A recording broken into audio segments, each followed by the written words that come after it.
Hello students, आपकी संस्कृत पाठ्य पुस्तक सेमुसी के पार्ट 1 और पार्ट 2 का रिवीजन कंप्लीट हो चुका है। आज मैं आपके दोनों पाठों के अभ्यास कार्य का रिवीजन करवा रही हूँ। तो शुरू करते हैं पार्ट 1 का अभ्यास कार्य। इसमें पहला प्रश्न है, अधोलिखितानां प्रश्नानां उत्तराणि संस्कृत भाषा लिखत। कि नीचे लिखे गए प्रश्नों का उत्तर संस्कृत भाषा से लिखो। इसका पहला का प्रश्न है, कवि वीणा पाणिन किम कथ्यति।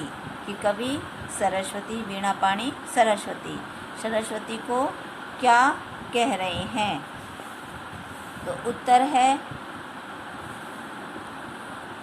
कवि वीणा पाणिन कथ्यति अये वाणी नवीनां वीणा निनाद्य।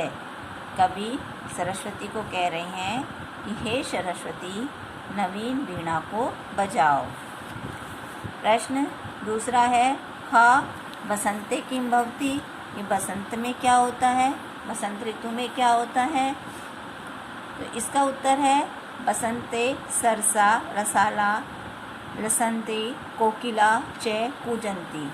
कि बसंत ऋतु में सरसा मतलब रस भरे और मीठे और रस भरे आम के वृक्ष खिलते हैं और कोयल गूंजती है। अगला प्रश्न का है, सरस्वत्या वीणां श्रुत्वा किं परिवर्तनं भवतु इति कवे इच्छां लिखत। इस सरस्वती की वीणा को सुनकर क्या परिवर्तन हो, इसमें कवि की इच्छा लिखो। इस बारे में कवि की इच्छा लिखो। तो इसका उत्तर है कि कवे इच्छा अस्ति। कवि की इच्छा है कि सरस्वत्या वीणां श्रुत्वा भारतीय जनानां मनसि नवचेतनाया संचार भवतु। कि सरस्वती की वीणा को सुनकर भारतीय लोगों के मन में नवचेतना का संचार हो। अगला प्रश्न है, कवि भगवतीं भारतीं कस्या नद्या तटे मधु माधवीनां नतां पंक्तिम् अवलोक्य वीणां वादितुं कथ्यति। कि कवि ने भगवती देवी सरस्वती को किस नदी के तट पर मधु माधवीनां नतां के हरे भरी लताओं की पंक्तियों को झुकी हुई देखकर वीणां वादितुं कथ्यति, वीणा बजाने को कहा है। तो इसमें आएगा, इसका उत्तर में आएगा, कवि भगवती भारतीं यमुना नद्या तटे मधु माधवीनां नतां पंक्तिम् अवलोक्य वीणां वादितुं कथ्यति। कि कवि ने देवी सरस्वती को यमुना नदी के तट पर झुकी हुई लताओं को देखकर वीणा बजाने को कहा है। दूसरा प्रश्न है इसका, कि कै स्तंभ में कुछ पद हैं, खे स्तंभ में, और खे स्तंभ में उनके पर्यायवाची शब्द हैं। तो तानी चित्वा पदानाम समक्ष लिखत। तो उनको ढूंढकर उनके समक्ष लिखो। तो का स्तंभ में है सरस्वती आम्रम पवनः तटे ब्रह्मरणा। तो सरस्वती का पर्यायवाची शब्द होगा वाणी, आम्रम का रसालह, पवन का समीर, और तटे का तीरे, और भ्रमराणाम का अलीना। अब अगला प्रश्न है तीसरा, कि अधोलिखितानि पदानि प्रयुज्य संस्कृत भाषा वाक्यम रचना कुरु। कि नीचे लिखे गए जो पद हैं उनकी संस्कृत भाषा से वाक्य रचना करो। कि उनको शब्दों को लेकर कि संस्कृत में वाक्य बनाओ। तो निनाद्य का मतलब हुआ बजाओ। तो इससे वाक्य बनाया हमने कि अये वाणी नवीनां वीणा निनाद्य। दूसरा है मंद मंदम, मंद मंदम का अर्थ होता है धीरे धीरे।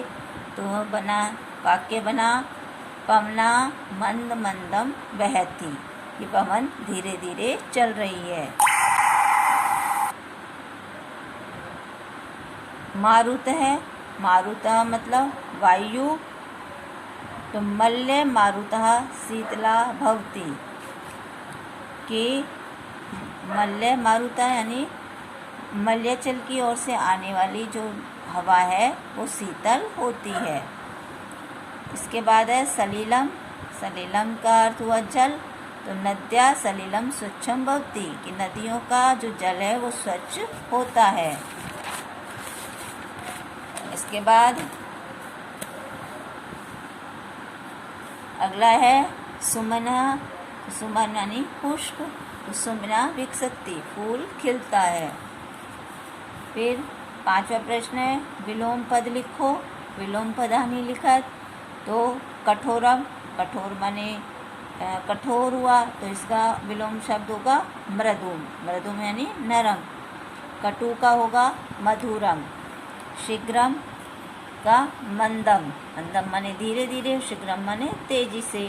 प्राचीनम, और प्राचीनम का होगा नवीनम, प्राचीन माने पुराना, नवीन माने नया।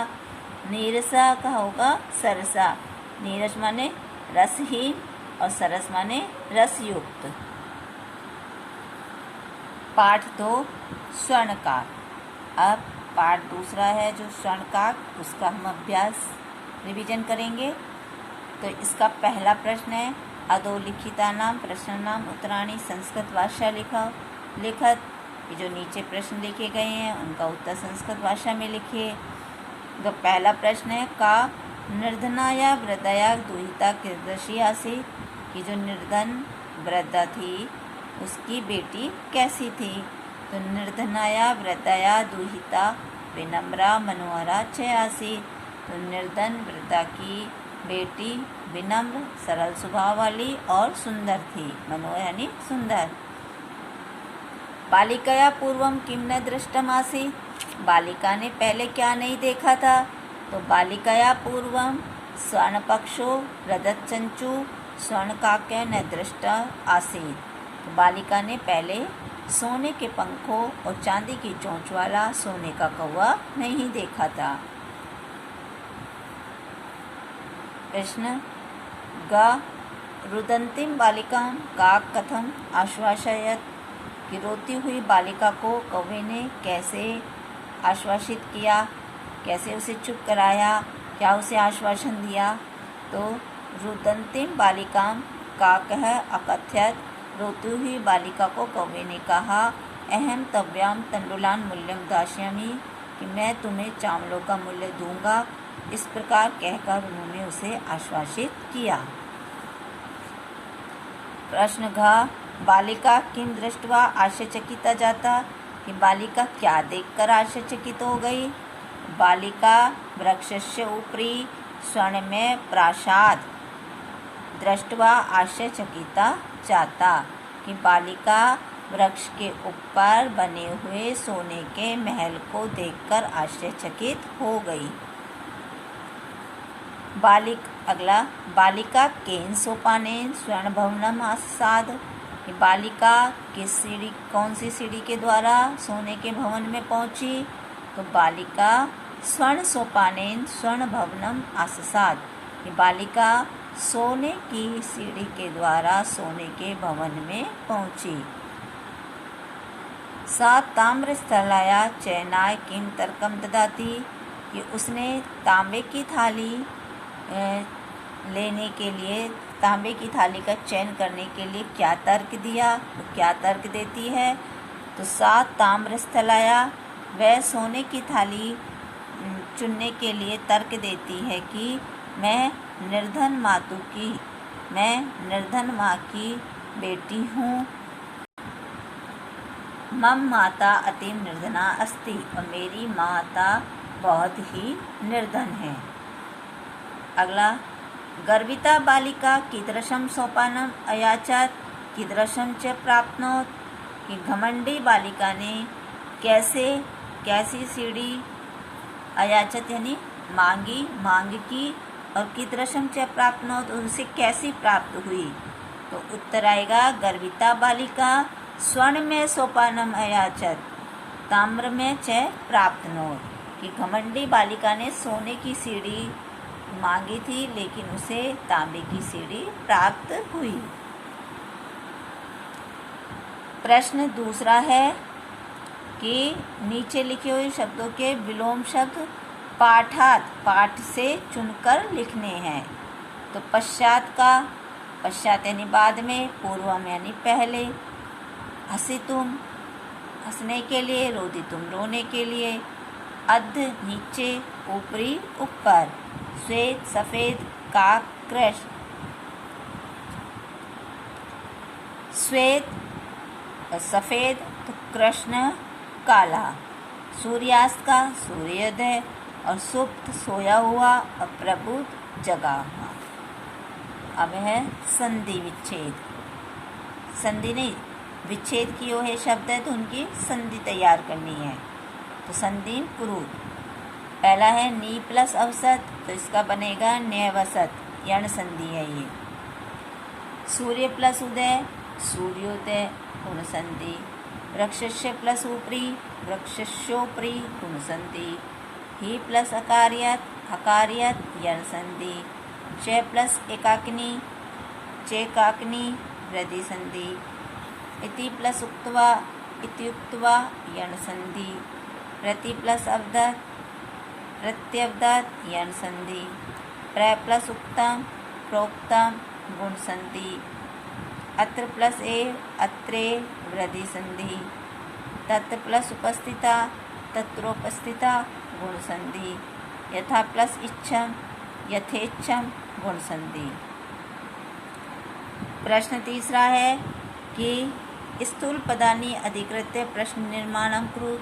ये जो शब्द गहरे हैं उनसे प्रश्न निर्माण करिए। तो पहले ग्रामे निर्धना स्त्री अवसर, तो निर्धना स्त्री, तो यहाँ आएगा का, स्त्रीलिंग शब्द है, तो यानी गांव में कौन रहती थी। दूसरा है स्वर्ण काकम निवारयंती बालिका प्रार्थयत, कि स्वर्ण काकम सोने के कौवे को रोकती हुई बालिका ने प्रार्थना की। तो किसको रोकती हुई, तो कम। सूर्योदयात पूर्व में बालिका तत्रोपस्थिता, कि सूर्य उदय से पहले ही बालिका वहाँ उपस्थित हो गई। तो कस्मात, सूर्योदयात पंचमी व्यक्ति है तो कस्मात।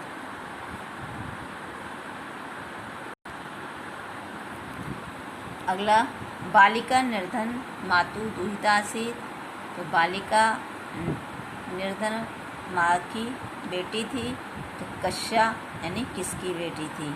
और स्त्रीलिंग शब्द है मातु, तो यहाँ स्त्रीलिंग शब्द ही है तो कश्या। लुब्धा वृद्धा स्वर्ण काकस्य रहस्यम अभिज्ञातवती, तो यहाँ स्वर्ण काकस्य ये पुल्लिंग शब्द है किसका, तो यहाँ सोने के कौवे का। तो यहाँ प्रश्न बनेगा कश्य किसका। चौथा प्रश्न है प्रकृति प्रत्यय संयोगम कुरु, कि प्रकृति प्रत्यय हमें जोड़ के लिखना है।